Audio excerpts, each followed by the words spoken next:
ইব্রাহিম আলাইহিসসালাম তার জাতিকে তাওহীদের দাওয়াত দিয়েছেন, তার বাবাকে তাওহীদের প্রতি আহ্বান করেছেন, মূর্তি ভেঙেছেন। শাসক নমরুদের সঙ্গে ইব্রাহিম আলাইহিসসালামের বিতর্ক হয়। ইব্রাহিম আলাইহিসসালাম বলেন, আমার আল্লাহ তিনি যিনি জীবন মৃত্যু দান করেন। তখন নমরুদ বলল, আমিও তো জীবন ও মৃত্যু দান করি। এ বলে সে দুজন জীবন্ত লোক আনতে বলল। একজনকে মেরে ফেলল, অন্যজনকে ছেড়ে দিল আর বলল, এই যে আমি যাকে ইচ্ছা জীবন ও মৃত্যু দেই। তারপর ইব্রাহিম আলাইহিসসালাম সূর্যোদয় ও সূর্যাস্তের কথা বললেন। তখন নমরুদ কিংকর্তব্য বিমূঢ় হয়ে গেল। আল্লাহ তার ক্ষমতা দেখানোর ইচ্ছা করলেন। গাধাসহ এক লোককে মৃত্যু দিয়ে 100 বছর মৃত রাখেন তিনি।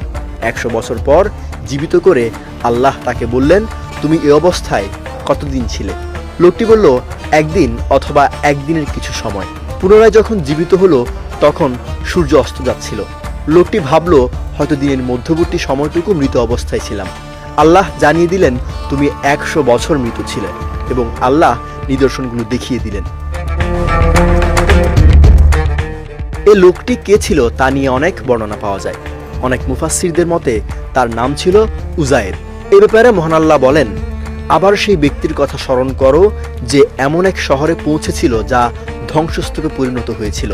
সে বলল, মৃত্যুর পর কি রূপে আল্লাহ একে জীবিত করবেন। তখন তাকে আল্লাহ 100 বছর মৃত রাখলেন, এরপর তাকে পুনরুজ্জীবিত করলেন।